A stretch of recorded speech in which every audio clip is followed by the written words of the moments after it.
A country can look tiny on the map, then quietly show up in half the clock faces on Earth. Chile looks like one long strip, but the clock's split 3 ways. Easter Island sits way out in the Pacific, and the far south keeps a different time from Santiago, which feels very on brand for a country shaped like a ribbon.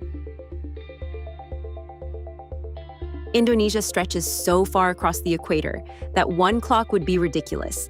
Java, Bali, Sulawesi, and Papua already tell the story.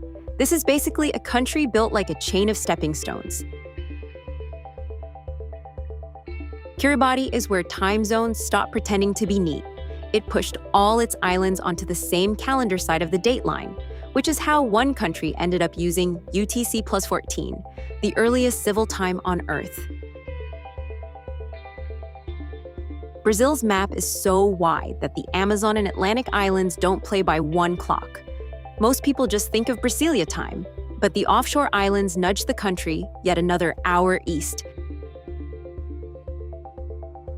Denmark feels like it should be a one-clock country, then Greenland barges into the conversation. That's the trick with this whole ranking. The mainland can be tidy, while the wider realm is absolute chaos. Mexico's clocks are partly a geography story and partly a border story. Baja runs on Pacific time, the southeast leans east, and a lot of the map bends around trade routes and daylight logic with the United States. Canada would already rank high just from being huge, then Newfoundland shows up with a half-hour offset. That's my favorite kind of time zone fact, not bigger, just slightly more annoying to memorize. New Zealand gets weird in exactly the right way. The Chatham Islands run 45 minutes off the main islands, and once you zoom out to the wider realm, the country is scattered across a huge chunk of the Pacific. Australia is the country that treats time like a local suggestion. The big 3 standard zones are only the start, because Lord Howe sits on a 30-minute split, and the Eucla area casually runs on UTC plus 8.45. The UK only makes sense here if you think like an old sea empire, not a European island. Pitcairn, Gibraltar, Cyprus bases, and Indian Ocean territory stretch one state across a very strange set of clocks.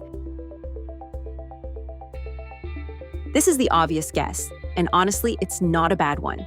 Russia runs across so much land that the sun's schedule changes 11 times, which is exactly why it's such a good fake ending for this ranking.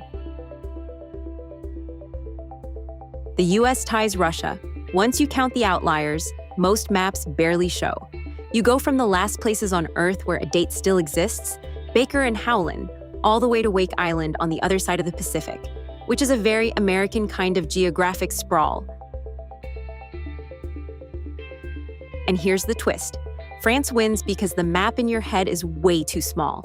Once you include French Polynesia, the Caribbean, Réunion, New Caledonia, and the oddball half-hour Marquesas clock, France stops looking like Europe and starts looking like a time zone confetti blast.